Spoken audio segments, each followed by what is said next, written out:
Liquorland are proud partners of the Sash for another season of footy. Enjoy winter your way with Liquorland.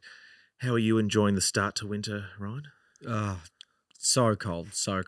But nice glass of red Shiraz. You know, Mert likes to say Shiraz, so it really warms up the heart. Okay, is there a go-show? Or pepper jack? Pepper jack? Yeah, safe bet. Don't mind. Safe bet. Pop into your local Liquorland today and pick up all your favourite drinks. Liquorland, from the land you love. Please drink responsibly. A hot start, a spirited north, a captain in form, and a narrow win over the Kangas. This is the Sash, definitely not the official podcast of the Essendon Football Club. I'm your host, Rob, here with you as always, and joining me at Castaway Studio is Mert and Ryan. Merty, hello, mate. Go, mate. How you going? I'm okay. I would say it was calm as I was last week, but I'm very pleased with the result. What about you? Yeah, it's good to just, I guess, crawl over the line. Got there in the end. It's all that really matters. But yeah, it wasn't probably not the ideal result, but yeah, we'll take it. We'll take it. Ryan, hello. Rob, how are you? Good. Yeah. Yourself? Yeah, a little bit tired after the weekend, but yeah, yesterday really got the heart pumping. But it could have been a lot worse, I guess. You said to me off air that you threw your laptop. Do you want to maybe talk the listeners through what happened? Yeah, there was a turnover, led to a goal, and I was getting a bit angry. I'd already thrown the pillow. So the laptop was next. Looking for something, and laptop was next to my foot, and I just... Oh, so you weren't watching on the laptop. You were watching TV on the laptop. No. Yeah, just had fan footy going with the stats. So, Gotcha. That got kicked. Is the laptop okay? Completely fine. Yeah. So, yeah, product placement, Apple, good job. Great. Yeah, I'll send Apple an invoice for that. Thanks. But stressful. Yeah, right? I was going to say, how'd you final 5 minutes? How'd you feel? Talk me through it. Clearly, you're on edge. Yeah, on edge. Heart was pumping. I think just a little bit frustrated that going. I know, like, we shouldn't be thinking, North second bottom on the ladder. They had a very young list, young midfield running at that time of the game, So did we. But the fact that we were going back to back was really frustrating me. The fact that when we got ahead, we couldn't really settle the defence or the structure or even lock the ball in to burn a little bit of time. I think that was frustrating me the most. I just wanted the players to hold the ball in, let 10 seconds burn and let the umpire keep throwing it up and keep it a nice contested game. So, when the siren did go, a little, couple double pumps in front of the TV. So, happy in the end. What about you, Merty? Final 5? Yeah, I mean, it turned into a pretty decent game by the end of it. Like, it was just goal for goal. And I was actually just at the Grand in Richmond watching with a few mates, and one of our mates actually remarked to us after Massimo kicked that goal that there could be another 3 goals in it. So it turned out to be that kind of game in the end. So it was actually... I won't say it was enjoyable to watch, but I mean, if you're a neutral supporter, it probably would have been. Yeah, I echo Damo's sentiments, especially out of the middle. Pretty frustrating to be. I mean, as much as you got to give North credit, they do have a really young midfield, and I thought George Wardlaw was just incredible in there. He looked so good. Yeah. So we'll nab him in the future, as given he was a big Dons man growing up. So great. Yeah, so hopefully one that we can get in the future. But yeah, I think good mates with Tsatas, so that works out well. I think, I was just a bit disappointed in, like, I think Shiel's went to Merrett after, in the second quarter at some stage, and eventually nullified his influence to a certain extent. And I mean, he's obviously massive in the first half in particular, first quarter. Crazy. But yeah, I was just a bit disappointed with the work from the other guys in there, and even him to a certain extent in the second half. Is kind of, he actually got a bit of clearance work done in that first half. So I think we just got belted from then on. Like really, through that really second quarter, third quarter, and periods of the last, we just got belted in the middle. I thought we kind of got bullied a bit, and conversely, I thought we were a bit better on the outside at times, but it was just I found it so frustrating watching that game plan of just kicking it long into the forwards, and the second and third quarter just looked like And Back to even the truck days. last, like the start of the last, we were just kicking it to like kind of top of the square every single time. No one was lowering their eyes. You just knew it was going to be the same kick, the exact same kick. And Phillips could not take a mark to save himself. Wiedemann was absolutely nowhere. Draper couldn't take a mark again. Like the two ruck thing is just, again, it's clearly not working. Phillips managed to crash a few packs in the end, so he was all right in that last. Goal assist of the year as well. Yeah, but away from that, it was just I thought it was just really frustrating, to be honest. Yeah, I mean, I guess there's a lot to pick up from that. We'll go to the midfields first. I'd like to think that this game has shown every single person who thinks that we can lose Darcy Parish as to why we need to keep Darcy Parish, because you can clearly see the gulf of when, and look, they're clearly going to be superstars, Shiel, Wardlaw and co, but you can clearly see that when those guys who are first-year players are, essentially toweling up Stringer, Caldwell and Hobbs for good portions of the game, why we need that guy there. I saw Scooter, who does lunchtime catch up, posted. I was just looking at that right it's, there. Yeah, he posted that. And I went and had a look at it myself, and it's so bang on. So even though he hasn't played for 4 weeks, he's still leading the team in clearances and in contested possessions. If that does not show you how valuable this guy is to us, and you watch that game, if you still don't believe we should keep Darcy Parish after watching that, I'm talking to you as well, Jesse, who's on this podcast. Surely this is enough to go, okay, we clearly need him. Because this is North Melbourne we're talking about. Not Collingwood, not Melbourne, not Brisbane or Port. This is North Melbourne we're talking about.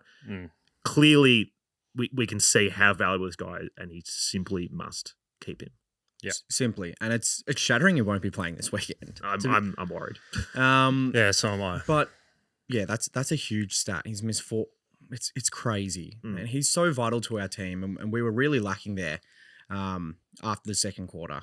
After the first quarter, really, really struggling. Zach did, obviously get tagged, but yeah, no one really stood up and helped with those clearances. So yeah, we're crying out for Das to get back. I think Caldwell was still pretty good. Caldwell was great. They were still good. No one was terrible that you're like, oh, they went up to it. Like they were still okay, but they were soundly beaten.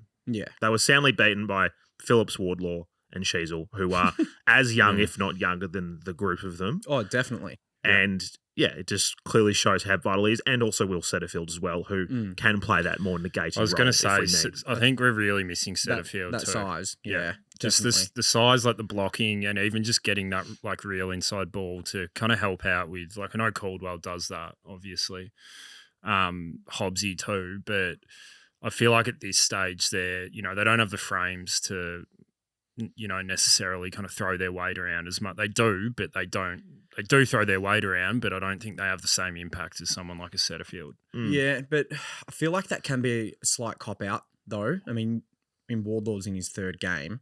He's throwing his body around like he's peak Josh Kennedy.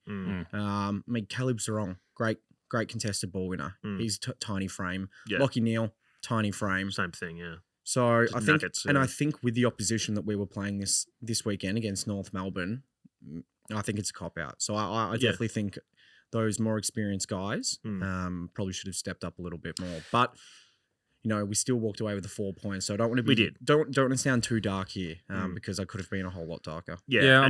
But just looking at that, and I take your point, but I'm not really sure who we run through that midfield kind of rotation who can. Unless we kind of put through was Paco going in there? Yeah, a little bit. Yeah, he was. I thought Paco had quite a good game in the end. Like, he wasn't his, absolute best, obviously, but he was tackling. He did a lot of defensive stuff. It was a bit of a different game for him, I think. It was well-rounded, I would say. But he was good. He was using his body a lot, and, he didn't finish as much as what he, normally would, but he could have kicked kind of 3 or 4 goals as well.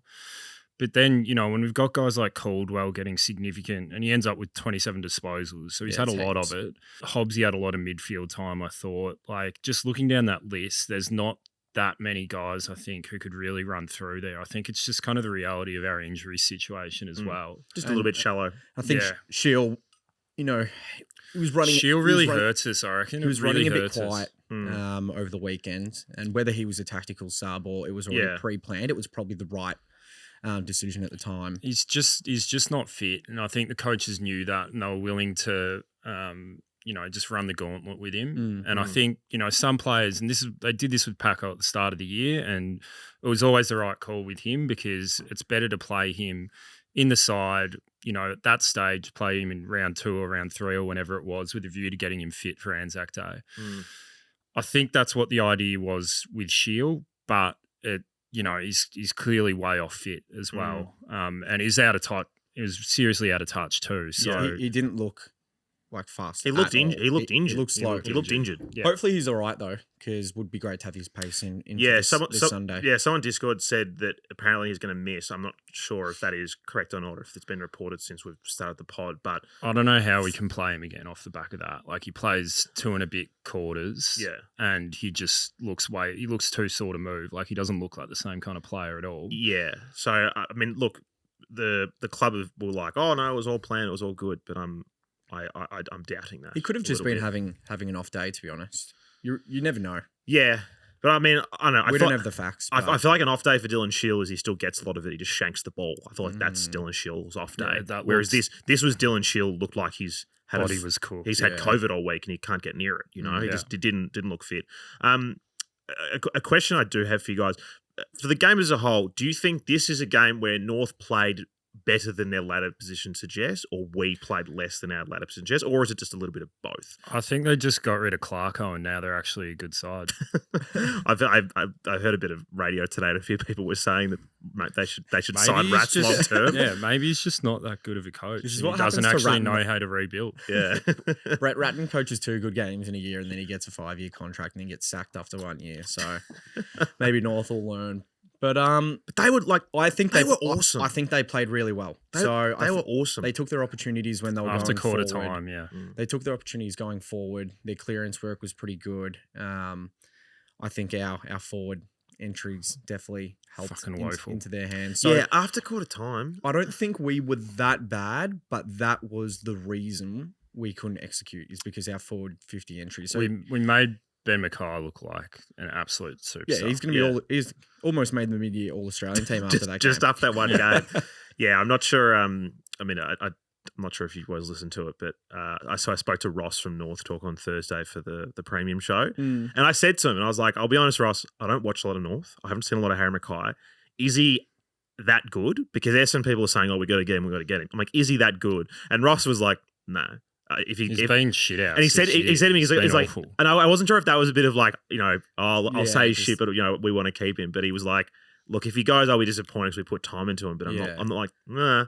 But then I watched it on Sunday. I was like, man, maybe, this guy's phenomenal. But yeah, we were just bombing it to him. We'll throw that much cash at him. Yeah, I want him to work. But yeah, I went back and watched a fair bit of it today, and you look at how we were in that first quarter and the delivery inside 50, particularly when it was Langford on the lead, it was like hitter going to the lead or putting it to forwards advantage. And then we just lost the ability to do that in the second half. Nick Martin and Merrett, they were just hitting everyone. Yeah. And I'm not quite sure if they put a spare back or what they did to influence that. My memory escapes me from yesterday, but yeah, they made moves that changed the game, and we weren't able to pull anything around to change it back in a sense. We just were better than them because we are a better team, but I don't think there were any huge moves that we pulled to change. I think it was probably also a bit of a blight on their midfield's pressure around the contest in the first quarter as well. I mean, every time Zach got a clearance, there was no one near him. So that was one of the best quarters. I mean, I've seen Essendon play since James Heard West Coast just about. I was literally thinking that Yeah. with about a minute to go, or when he was lining up for that second goal, I was like, this is up there with that quarter. It's pretty outstanding. Before we go into our goods, gents, I'd like to draw your attention to the ladder for the first time in 2023 that we've had a ladder chat, because we're at the point of the year where the ladder predictors start to come out. We're at that point. So we are 6th on the ladder. This is the first time in 10 years that we've been in the top.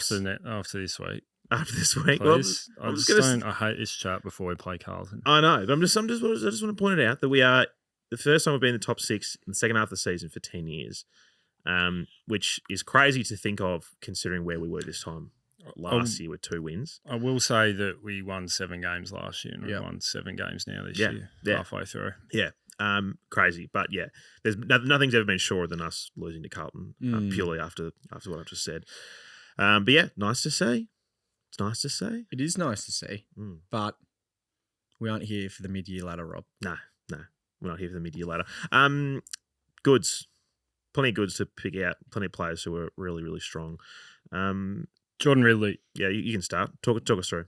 Yeah, just I mean, he's been back for a few weeks now, probably really since the start of the year. But yeah, his intercept work was so good, disposal incredible. He's just looks, so confident, so capable with ball in hand.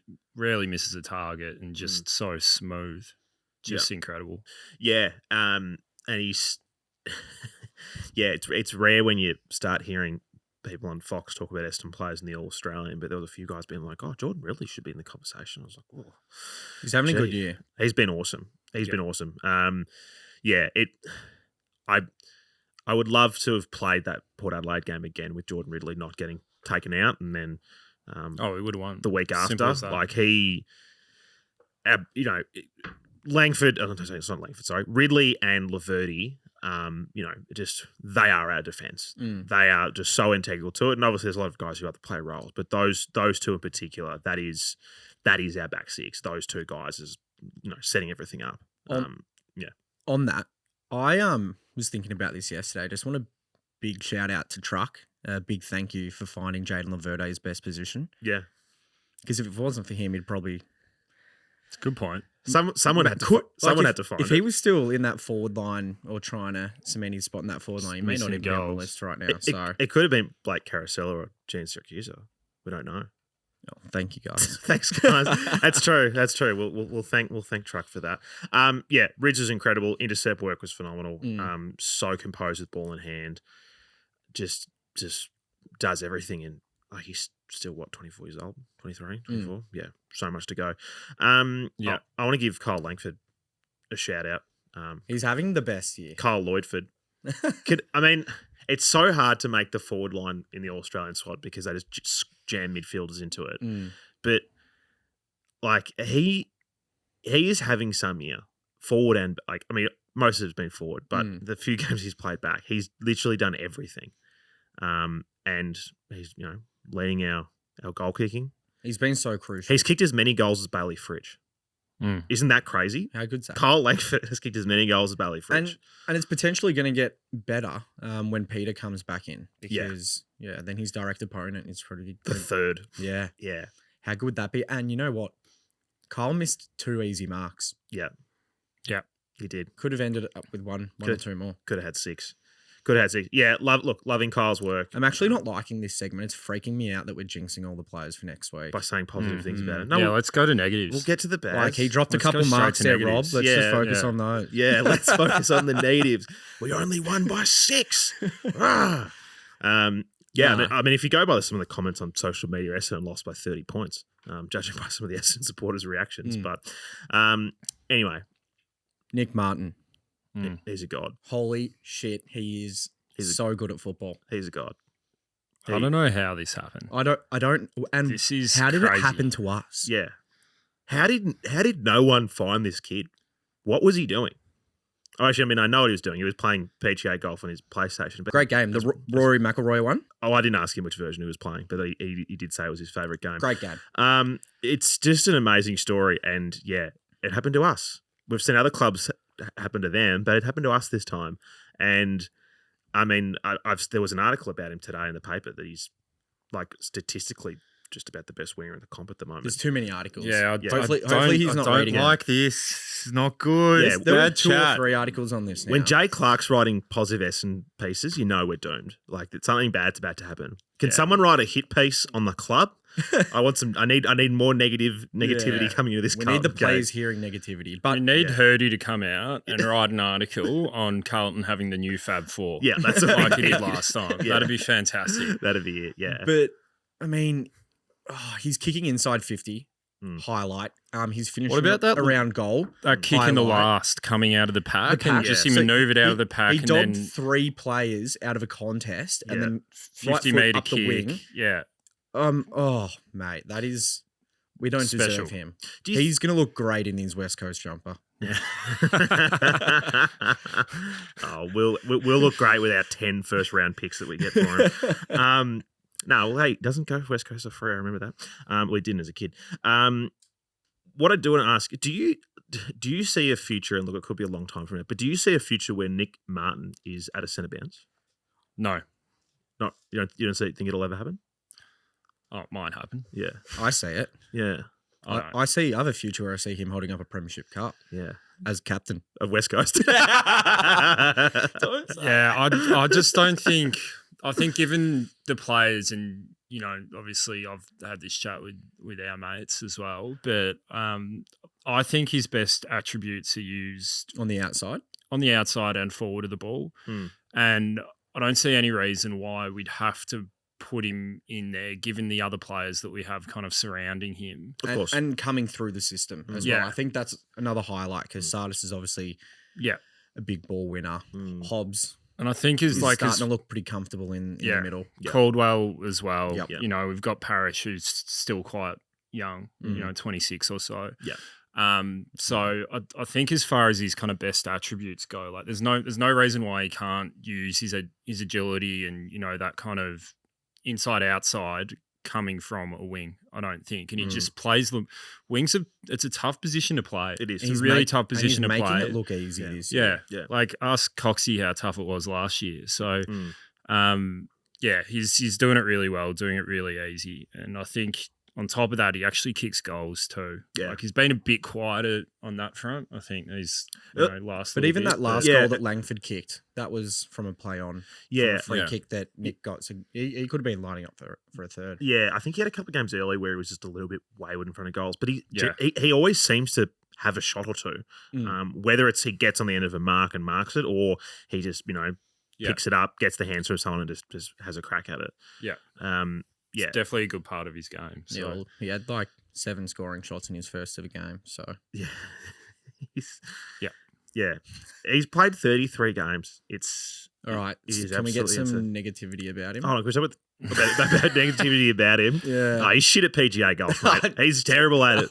I hear that Alistair Lord smokes him every time they play. Okay, no, I don't think there's too many things. But yeah, he's kicked no career hit outs. No career hit outs. Yeah.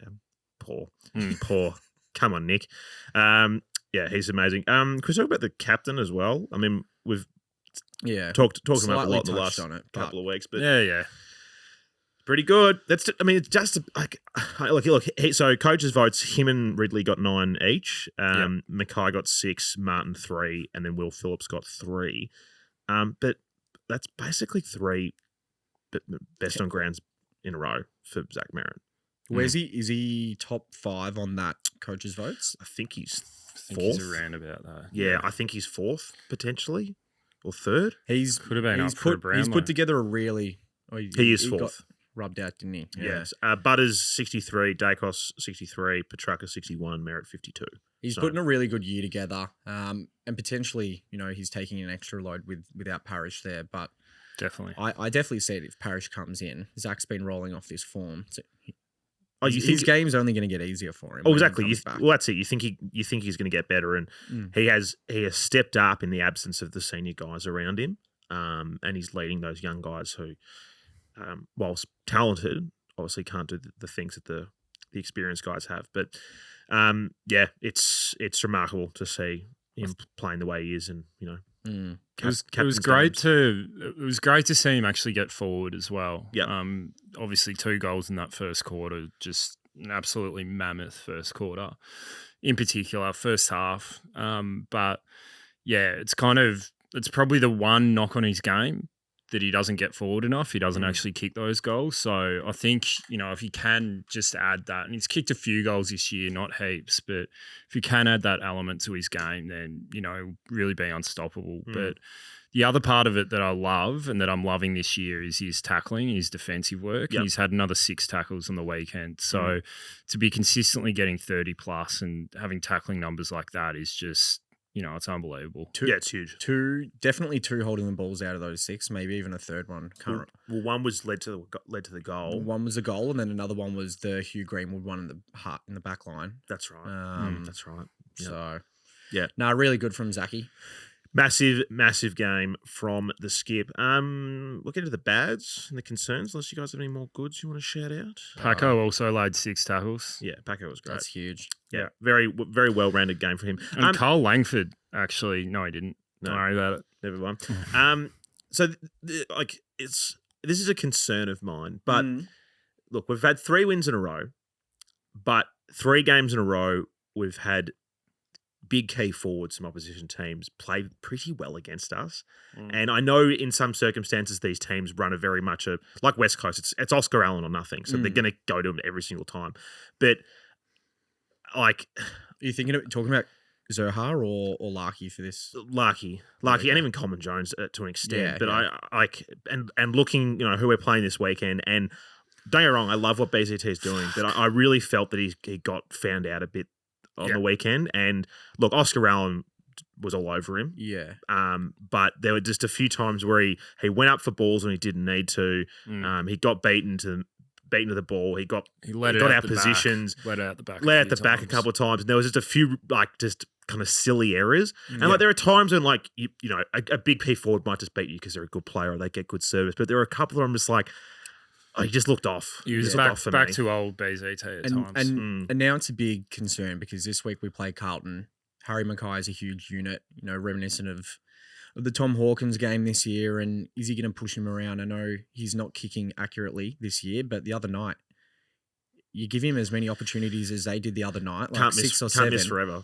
He's kicked 3 goals, so and that could mean a lot for the game. So the question is, do you bring someone else in? I don't know. I think personally, I think we back him in because I'm assuming that the other option is Kane Baldwin, and I think there's a big height discrepancy there with Mackay. So yes, the strength may be there, maybe not, but the height's a big playing factor. Yeah, I think. Look, I think we definitely need some more. We need more support down there. We know that. I would think this week coming that Jake Kelly will probably come back into the side. Now he's played a game of VFL, assuming his concussion's fine.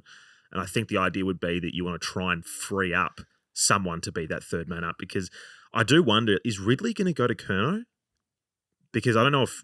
it's going to be Laverty. Laverty goes to Curnow. Curnow's not that tall. Yeah. He's just really an athletic freak. He's an athletic freak. So Laverty goes to Curnow, and then we just got to rely on Ridley to be the third man up and hope that they just kick it. Well, de Koning.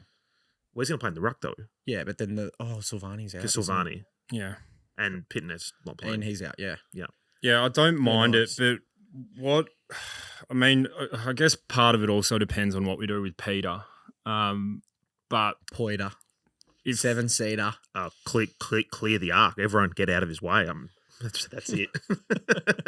Yeah, well, if this week and the last few weeks has been anything to go by, we'll, sit at it in the goal square for every kick anyway, blindly do that. So it won't help. Yep. But I just wouldn't mind. I know we've been playing Baldwin obviously down back the whole year. I think Phillips has to come out, but I just wouldn't mind having that extra tool. And I don't know if it means that we play Baldwin up forward with Wiedemann as well, or something else. If we've got Peter up there, then we've got that second ruck option. Maybe Wiedemann takes that second ruck option and he plays 30% game time. That's what I'm thinking is likely to happen, considering that Carlton's ruck stocks are quite diminished at the moment. I think you're going to see a scenario of Wiedemann number 2, again, assuming Peter is going to come in, which we expect.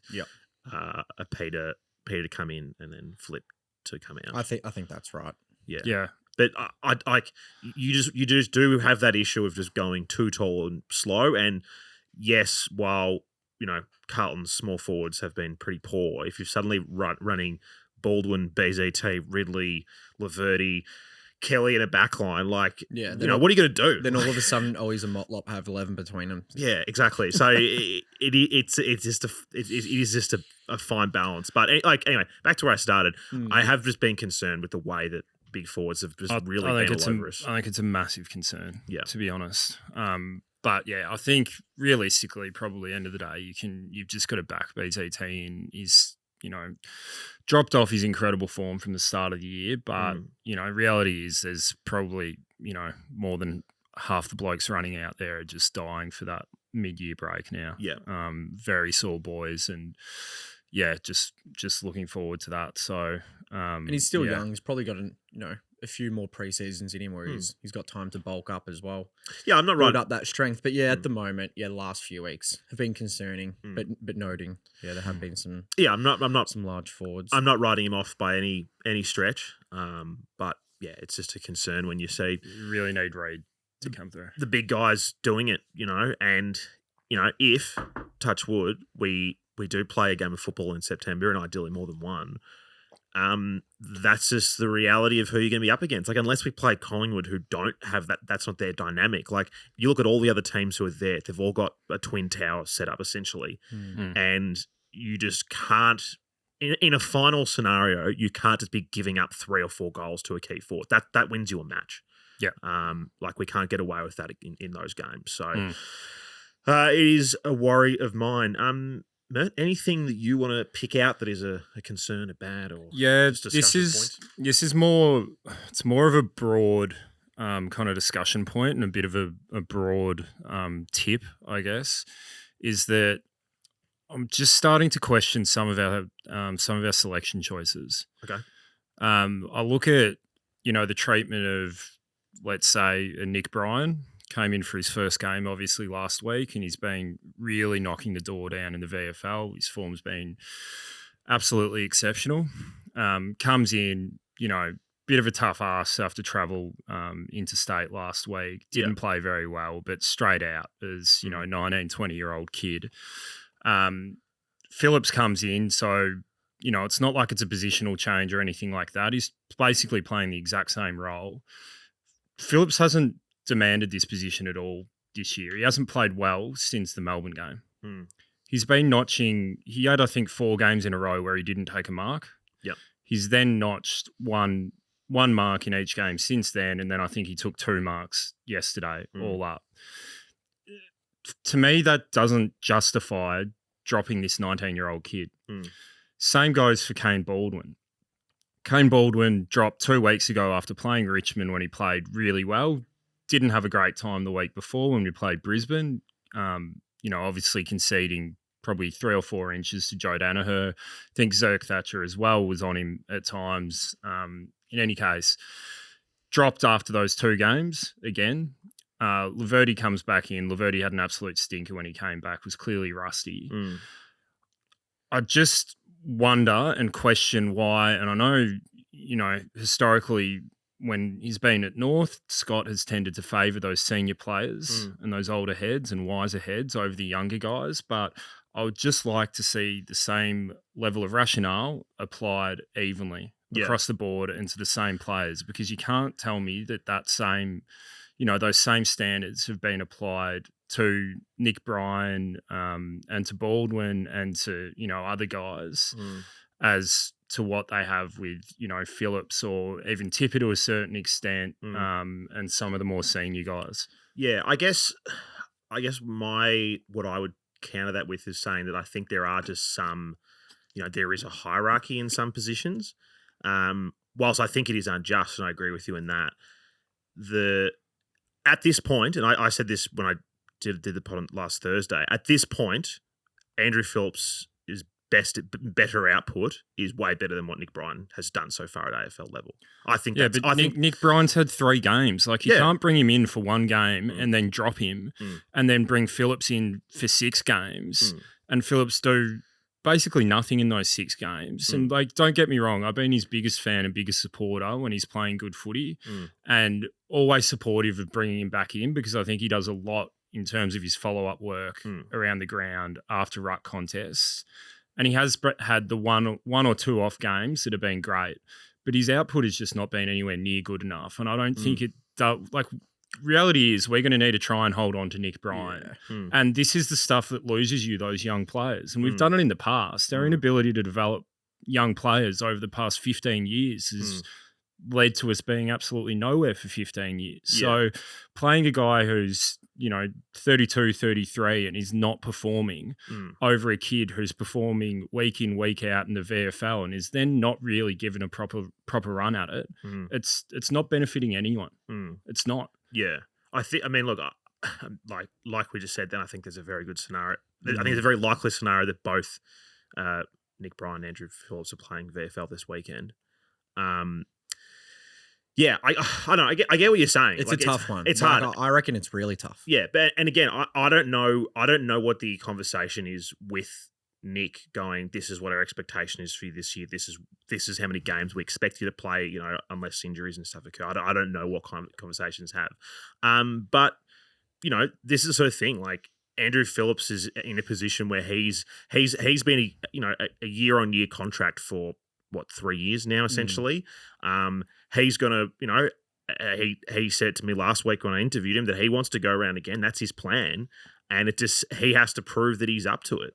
And I guess Nick has to do the same, prove that he's gone past him and offers more. And yes, it's very hard to do that when you're only getting one game, but I didn't see enough in that fleeting game that he played that showed me that he was ready to pass him. I agree, but I just think, especially for those kids, it should be, if you're going to bring in a 19-year-old or a 20-year-old, it should be, the conversation with them should be, all right, you're going to have a run at it. We're going to give you a proper run at it. See how you go at this level. You got nothing to lose. You're in for 3 games. Yeah, okay. 3 weeks. There you go. Like, have an absolute crack. You got nothing to lose. It's a lot easier said than done. Say at the start of the year when we probably didn't have as much expectation around the season or maybe last year. Yeah, and I think as well, it's obviously changed how you're going to use these guys with Peter going down. Yeah. Like that's made a massive change to how we use any of these tall guys. And, someone like Sam Wiedemann, it's made a massive difference to his role. So those things changed during the year. But yeah, I just want to see them. I want to see an actual chance given to the young guys if they're going to come in, because I don't think, we've spoken about it so much over the years about someone like Aaron Francis and what, the potential damage that starting him off down back, moving him up forward, dropping him 1 week, dropping him, bringing him in the next week, dropping him again has done to him, and what it does to heaps of players. And I just wish we didn't do it, but we do. Yeah, and I guess on Kane was your other example that you used there. I think, I think he's just in a position where there just are guys who play his role that are just higher up the chain than better, him. more reliable. You're not gonna play him ahead of Ridley and Laverty and they are clearly invested in BZT for what he can do that Kane can't. I think is being a little bit more aerobic, but then Kane offers being a little bit more probably sound in possession, which is what we've seen. This is good. Right? Yeah. This is good. This is a good issue to have. Yeah. If you think there are people that are playing in the VFL that are knocking on the door and should be playing AFL games, and this is a great issue. Yeah, exactly. Because we haven't had this issue for a very long time. Yeah, we're not sitting here going, who played in the VFL this week? No one who's going to crack the team. It's good to be having these issues. But just on Kane, I just think we had to keep him in. You have to reward good performance, and he performed really well against Richmond. And I think he had to stay in for that week. I don't think there was anything wrong with holding Laverty out of the senior side for 1 week there. Yeah. Who did we play after Richmond? West Coast. Yeah. And I think we've beaten 3 real bad sides. Yeah. Not convincingly either. Yeah. Yeah. Sunday. Sunday. Now, big shout out to our friends at Ticket Blaster for what is the best seats in football. Premium level seating at Marvel and the MCG. Medallion Club at Marvel. Phenomenal seats. The best Unbelievable. Seats. Phenomenal. Best view, most comfortable, access to the bar. You can go out and have a dart on the balcony if that's your thing, which a lot of people seem to do. Can you actually? Yeah. Yeah. Ooh. The dart lounge. There's a dart lounge there. And they would love that. And they've got them at the MCG as well. So if you want premium seating at MCG, they got darts this weekend, at MCG. I'm not sure about the darts, but they definitely have premium seating there in the Shane Warne stand, level 2. Someone investigate if they do have darts at the G. A dart lounge at the MCG. Yeah. So you can sit there, primetime seating, Ticket Blaster. Get on the website. Get your tickets there for this weekend and every other game. They are fantastic. Boys, Phenomenal. I was very, very busy today and I have not listened to any hot takes. So I don't know what we've got. So we've just got a couple of... So I could just pick a couple and they could be amazing or we could just cut them straight away. Bit of Russian roulette. Yeah, we could do a bit of Russian roulette. So do you want to play a bit of Russian roulette? Let's do it. Yeah. Let's cut them, I reckon. Let's just cut them all. Give us a couple. Give us a couple. I want to be good. I'll give you a couple. It could be a few painful ones. I'll go to the names of people who I know are reliable that I've had from before. And then a couple rogue ones. Yeah, maybe one or two rogue ones because we do have to get to... Well, we don't have Paul for 10 minutes, so we've got a little bit of time to fill until we chat to Paul. So done. Why don't we just start with... We could talk about a few more bads. I mean, we can. Do you have something else? Oh. No. No, that's it. There's always bads. I've always got heaps of bads. I could talk about Ray Chamberlain, but maybe I've manifested that. It was funny when he fell over. All right, we'll start with Lurker. We know this is a good area, so thank you, Lurker. Headquarters hypocrites hammer Hawthorn hope. Inordinate inaction indicates insufficient integrity. Cowardly cover-up curtails compassion. Goiter and gill. Gee whiz, guys. Oh, yeah, we won. Not bad. Yep. Not bad. Not bad. How do I get my voice to sound like that? I don't know. It's a great question. It's a great question. I don't know. Hard liquor, I think. This is a challenge. There are so many of these here. This one's called Massimo D'Ambrosio, I Promise. Do you want to give this a go? Go. All right, this could be cut. Let's have a look. Hello, this is Massimo D'Ambrosio here. I just want to say that Brad Coach, he should be playing me 4 quarters. Probably kick 4 goals or more. Just want to say, up yours north. Go eat a bag of dicks. And yours sincerely, the Italian Stallion. Boy. Wow. Loved it. Okay. Can we get more rogue ones? Yeah, Let's keep going. That was definitely pretty rogue. Good to hear from Mass. Yeah, it's been a while since sounding a bit different. Yeah, he's definitely sounding a bit different. There's someone called Andrew Tate in here. I'm not going to play that. Nah, don't play that one. Okay, which is a short one. All right, Package. Let's give Package a go. All right, 20 seconds. Package. Right. Here we go. Also, look, I forgot to add. Oh. Massimo kicked that goal, and it was bloody brilliant. But we cannot forget the package. The smother. The follow-up tackle. Oh. Fucking package. There we go. Oh. Gotta love it. Gotta love the fucking package. There we go. Thank you, gentleman in his car, for that. Yeah, that was good. I like that one. Short but sweet. Not wrong. Yeah. So this is the thing. I can actually, so the application, it gives me a bit of text. And when it's a swear word, it'll just have a bunch of asterisks. So I'm looking at them and seeing which ones have the least amount of asterisks in them because it's more likely that I'm going to give it a go. All right. Big Jim. Let's see how this goes. Big Jim. Oh, up there, Big Drapesy. In there and fight. Fucking kick a goal. D'Ambrosio to win the night. Don't mind it. I don't mind it. I like the idea. We didn't talk about Draper's goal. That was pretty good. How did that go in? I don't know. Yeah. I don't know. It's better than the ones he missed. Yeah, the balls were going in very strange direction from our ruckman's feet as we saw. I liked how you turned that into another bad. I'm good at that. This is good. I'm good at that. Yeah. More. I'll tell you what though, there was a fleeting moment there where I was like, oh my God, Andrew Phillips is just going to turn onto his left and snap one.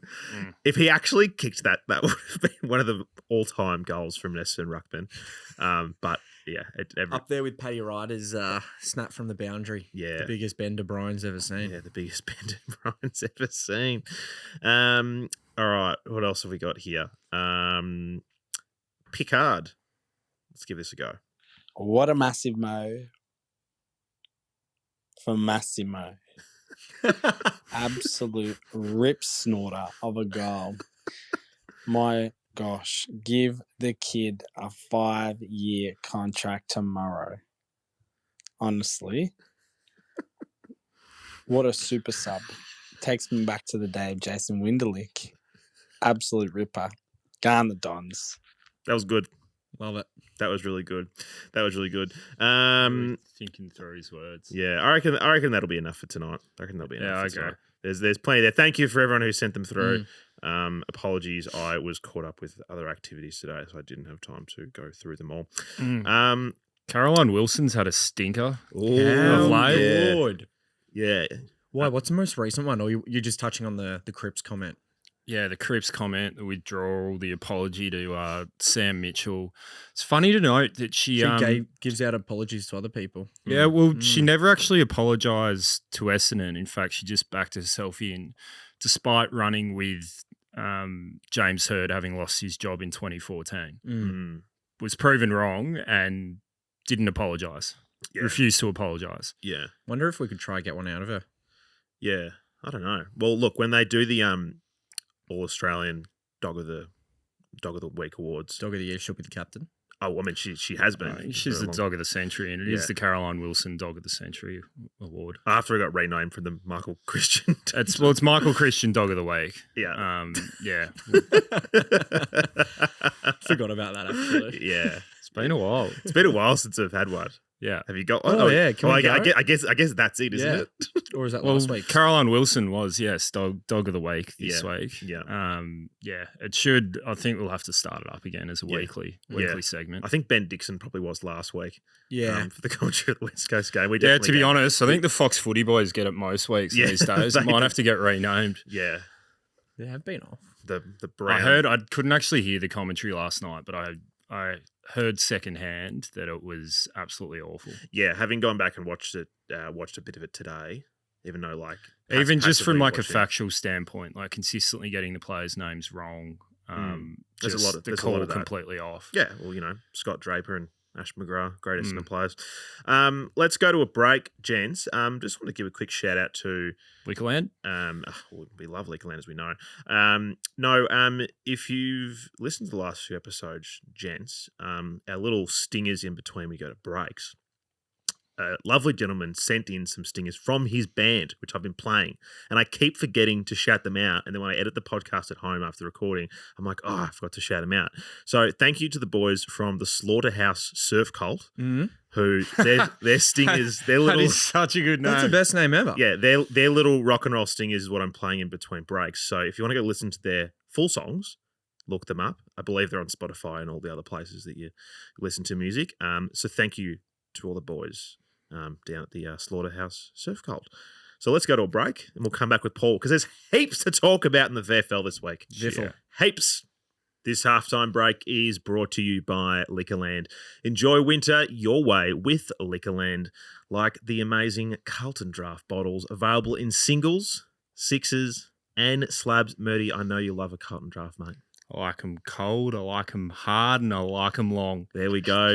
Liquorland have all your drink needs for when the siren calls. Liquorland, from the land you love. Please drink responsibly. Welcome back, everybody. It's that time for the VFL wrap with Paul Cousins. Paul, hello. Hello, boys. How are we travelling today? We're good. We're pretty good in the studio. I've had some constructive conversations. We're slightly above okay. Yeah. There you go. That's that probably works after yesterday. I would guess that's probably about right. And yourself, Paul. I'm actually very well. For I am sitting here in my brand new Plains cap. You folks, I got a little care package arrived during. We love that. How smooth for my was that? residents. Yeah. I was pretty scared to open the package. I got to tell you. Yeah. I wasn't sure exactly, whether a white powder was going to blow up in my face or so I was about to be assassinated. But I opened it. I gave it to a friend to open, and sure enough, there was a Plains cap staring me in the face, and I've got to tell you, I like it. So I've got on to get into the spirit of the podcast. Beautiful, beautiful. That's what we love to hear, Paul. For the footy, though, was a disappointing result against North Melbourne at the Hangar yesterday. It was. It was a good game of footy. Frustrating as hell to lose, I'm not going to lie. It cut pretty deep, that one. We went in with a good side. They had a very good side in as well.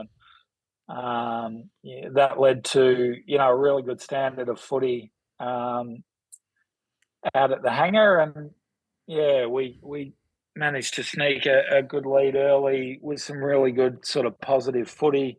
Probably went into our shells a bit through particularly the second quarter. I think we probably got a little bit safe and maybe even negative at times with our ball use. And after really going well with some forward momentum on the footy early in the game. So probably some good learning in it for us, but they were able to come back and sort of level things up. And then it pretty much seesawed for the rest of the day. And unfortunately, when the final siren went, the seesaw was, I don't know, what, up or down on our end. Either way, they won. So it's probably the most AFL players that have started in the VFL team this year, and not much more excited you can get than with our number 5 draft pick, Elijah Tsatas. How do you see his game? What sort of role was he playing? It was good to see number 5 back out on the park in Essendon jumper. Definitely. He is exciting. He's an exciting player. He started sort of outside the contest on a wing-ish, was able to go inside and provide some really good sort of grunt around the stoppage. I think he ended up with half a dozen clearances from memory in limited game time, which is pretty exciting for everyone around. He hit the scoreboard very early, actually, in the game. Might have got the first goal or certainly one of the early ones. Showed obviously he hasn't played footy for a long time. I mean, that was his first proper game of footy since juniors. Other than a few sort of scratch matches before he hurt his knee. So he looked a bit rusty at times, but you can certainly see the class and ability that he's going to bring to the footy club, hopefully, for a long time. And it was really exciting just to see him out on the park. He was excited, and certainly the boys got around him when he hit the scoreboard. And I talked to him afterwards, and he couldn't have been much happier. I think he was just rapt to get one out of the way and be able to contribute. So, yeah, very exciting for those who were able to get a look at it. And we've got another Jaden down with the boys, Paul. Jaden Hunter in for his first game this week after coming in the mid-season draft last week. How'd you see his game?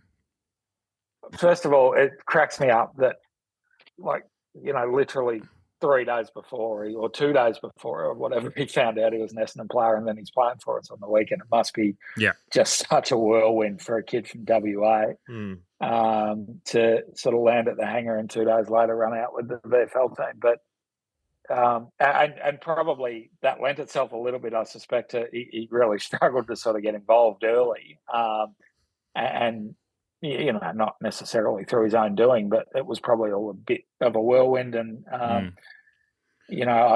talking to him afterwards, I think he said that it was very, very different to waffle footy, sort of much bigger bodies and really mature key position players, which I think he said it sort of tends to ping end to end pretty quick over in WA, whereas this was a bit more of a grind. But he, in the last quarter in particular, I thought he really started to pick up the speed of the game and inserted himself into the contest really well. He kicked a goal at a really important time, and also set up a shot on goal for Paddy Boston memory as well, with a beautiful field kick. So kicking is clearly a strength from what we saw both for goal and around the park. He's a big, solid kid for, a lot of sort of young 20, 21. Is he 21? I'm not sure how old he is. I haven't checked 21, that, 22, I think, yeah. Yeah, I think he's maybe only 21 this year. Yeah, right. Which sounds about right. And he's 196, which isn't sort of, it's massive standing next to me, but it's not massive for a key position guy. But he's heavy. He's really he's got a really heavy build. He's a strong build.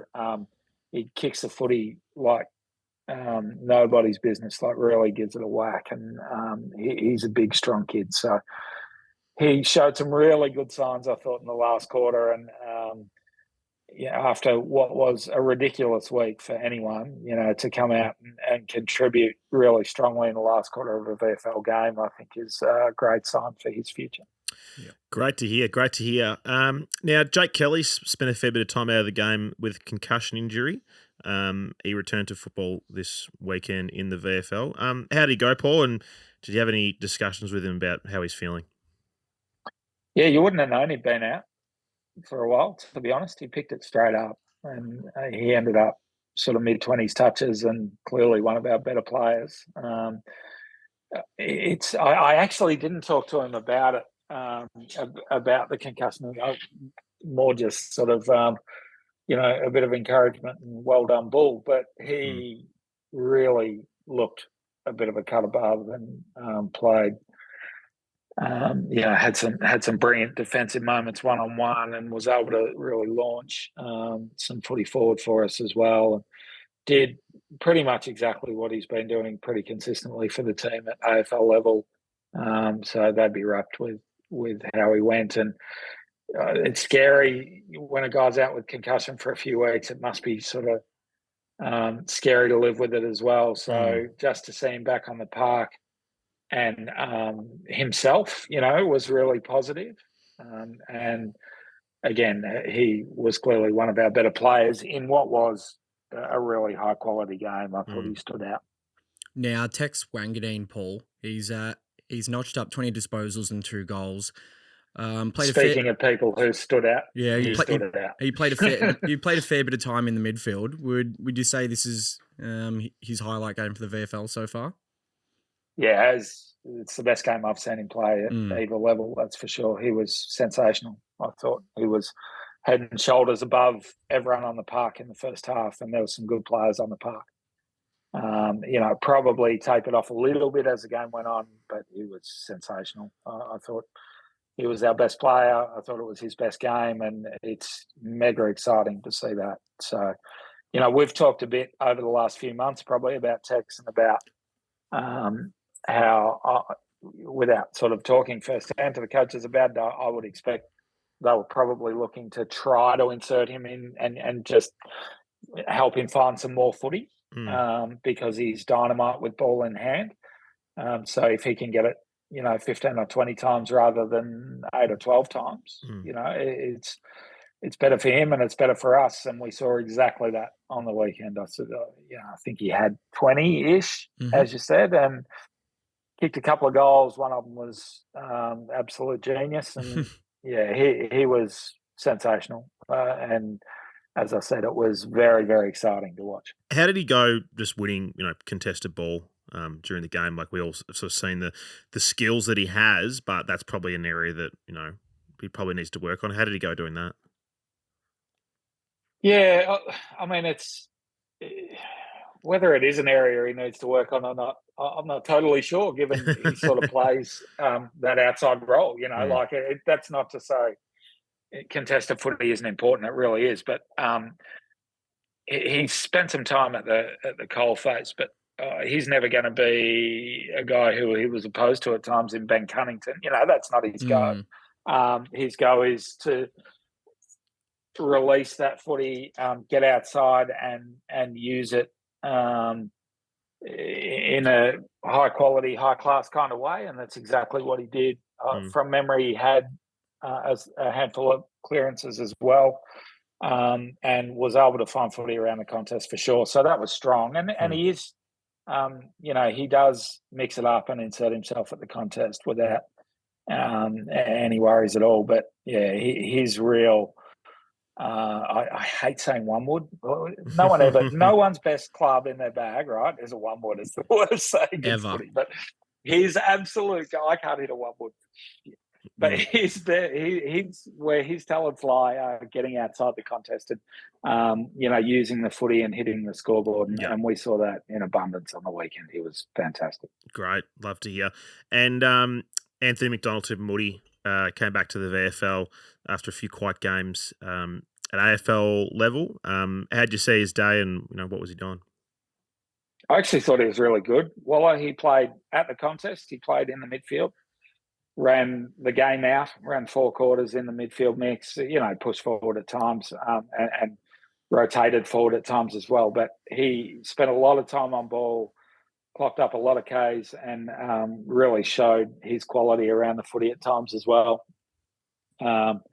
He had certainly had some clearances at the contest, some really strong body clearances. He crash tackled a few blokes in typical Waller fashion and really was able to hit a few blokes at speed as well, which is that, that's the thing that he really, that's where he really inserted himself into AFL footy, wasn't it? Just hitting blokes at speed when they've got the footy and, just crashing into a bloke before they even know he's there. And he really showed a bit of that, I thought, on the weekend.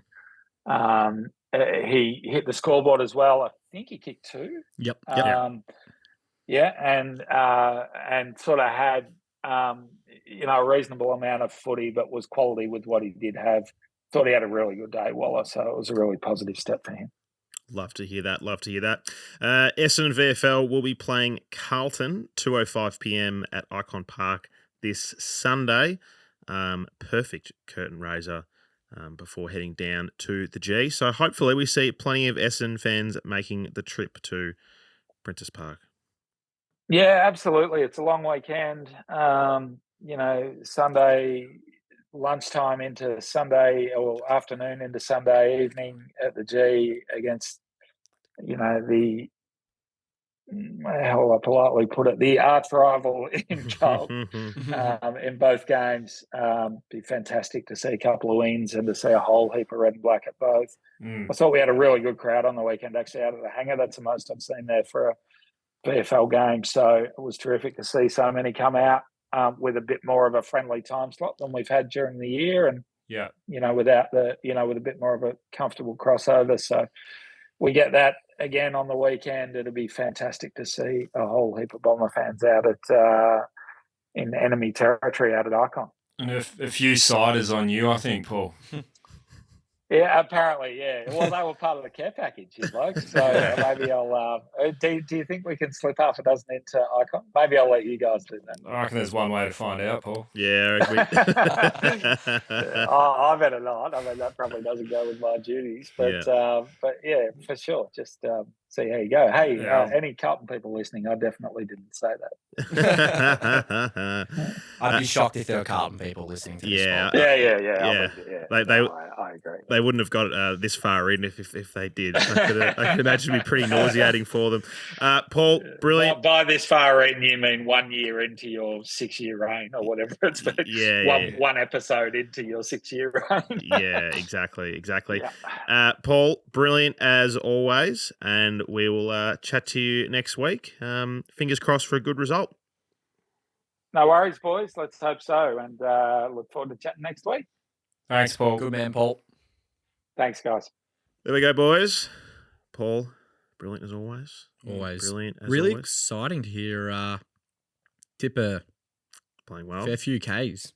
Playing well. Well, I was thinking about it while he was saying that then. Like, let's go on the assumption that Dylan Shiel doesn't play. What that will sort of mean is you think, Hobbs more midfield time, Snelling pushes up the ground. I'm getting it. Is Tipungwuti came back into the team? I'm getting greedy. Tip is back. Yeah. Get Tsatas in. Just get him in off one game. Yeah, Peter in, Jaden Hunter straight in. Just get them all in. I'm getting greedy. You need Poit. Yeah. Yeah, so Poiter's definitely coming in. If he doesn't come in, I'm gonna. Who were the emergencies that didn't play? I'm sorry. Let's go back and have a check. I mean, Nick Bryan would have been one. Nick Bryan was one. He played VFL. Yeah. Didn't he? Who got held over? Yeah, he did. Yeah. I don't even know who got held over. Mass played, obviously. Yeah, Mass played. Lineups. Let's have a look at the lineups. Come on, AFL app. I'm looking at the wrong game. That's probably why. It's loading the Carlton game. I can't recall. Actually, no. You know what I can do? I can check the Essendon Facebook page. Because while you're doing that, Tex Wanganeen, up the ground's interesting. Getting the footy in his hands, he's a quality finisher, quality kick. So I like what they're doing there. I think, and I don't know what's to come from it. But yeah, I think it's just going to be beneficial. Yeah, I don't necessarily think it means that you are going to play there at AFL level, but I think it is just important if you're in the development system that you're getting the footy. Yeah, definitely. All right, so emergencies were Nick Bryan, ADJ, Flip, who came in the end, and Rhett Montgomery was the other one. Oh, that's right. So, yeah, Montgomery's one we haven't really spoken about, but yeah, I don't think he'll be coming in. If Kelly's played as well as Paul said he had, I think he would be looking to come back in, and then I don't know. Well, if our injury list is anything to go by over the last couple of weeks, Darcy Parish will probably play this week. Yeah, because everyone's gone from 3 weeks to nothing. Yeah, and Shiel won't play again this season. Yeah, I don't really know what they do. I mean, like, it's a tough one. Because if Kelly comes in, you probably have to lose Hind, I'm guessing, and then I liked Hindy's game. I mean, so did I. But then Redmond plays more. You give Redmond more license to push up. I'd like someone to play a defensive role on Sadi, and I think Hindy could do it. Interesting. Interesting. Hasn't been very good though. Yeah, I know, but he's going to keep up with his game. Yeah, if he's going to play a good game, it'll be against us. Yeah, it'll be against us. Yeah, especially when Jay Clark's writing articles about he'll regret going. It's like stop talking us up. Why did you have to do that? Stop talking us up. Is he a Carlton supporter? Collingwood. Dog. Collingwood. Yeah. Yep. Can everyone in the press write negative articles about us for the next 5 days, please? And just, or do you need support as well? Yeah, exactly. Vossi's the greatest coach ever, basically. Cripper's going to have 50. Everything's going to happen for Carlton. They're back. Harry Mackay's just going to actually absolute bag. Someone I had the radio on today. I was in the car running an errand over lunch, and some guy called SEN. He's like, "Yeah, Dwayne, I'm not a Carlton fan, but Blues will play finals. Mark my word, mate. Mark my word." And Dwayne's like, "Oh, what do you think that, mate?" And he's like, "Nah, just mark my word, mate.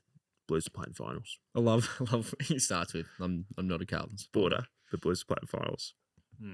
That Midday Madness is some of the strangest phone calls you'll ever hear. I listen to it almost every day when I'm driving around in the car. It's fantastic. It's so funny. Sometimes you think maybe I should call up here and just get real nuffy as well. Yeah, I've thought about it. Some bloke called up. He's like, "Oi, Dwayne, did you hear that they rang the siren 2 minutes early at the Glenelg game?" And Dwayne's like, "No, I didn't hear that, mate. Thanks for the tip, though. Thanks for your call and bring it back again." Yeah. See you next time. And then someone's like, "Oh, Dwayne, I called you 7 years ago and I said this. I was proven right. What do you say about that?" And Dwayne's like, "Thanks for the call. Next person." The best thing is when he dumps someone on air because someone starts saying something they don't want to hear. And you just hear him go, No, none of that. Derek, turn it off. Yep. Cut them. Yep. All right. Ryan's in Moorbark. Oh, Ryan, there you go. Yeah, cool. Yeah, I'm all right, thanks. Yeah. That's me. That's you and Moorbark. Listeners, thank you as always for your support of the show. If you want to support the show and you want to listen to the premium pod, you can sign up for $4.99 a month, $42 the whole year. Get access to the exclusive Discord with all the lovely people who are in there. Bloody good chats going on there this week. You can also support us by buying merch. Beanies are back in stock. We've got the Go Plains beanies, perfect for winter. Go Plains caps, as Mert and Paul were sporting this evening. Scarves are there, tees, hoodies, crews, all that kind of stuff. Stuff to keep you warm. Baby onesies. If you know someone who's having a kid, baby onesie. Paco baby onesie. Tipper baby onesie. We've got a few of those floating around with a few friends at the moment. Yeah, a few baby onesies. They're looking good. Love that. Plenty you can do to support the show. I might be on Blue Abroad this week chatting to Terry. I don't know. We're supposed to do it, but he hasn't called me. So fuck him. Yeah, we'll see. Could be on Blue Abroad this week, so we'll see what happens with that. Thanks, everyone. Thanks, boys. Go Dons. Go Dons. Thanks for having us. No worries. See ya. Thanks for listening to this episode of The Sash, and thanks to Liquorland, who are proud partners of the podcast. Enjoy winter your way with Liquorland. Liquorland, from the land you love, please drink responsibly.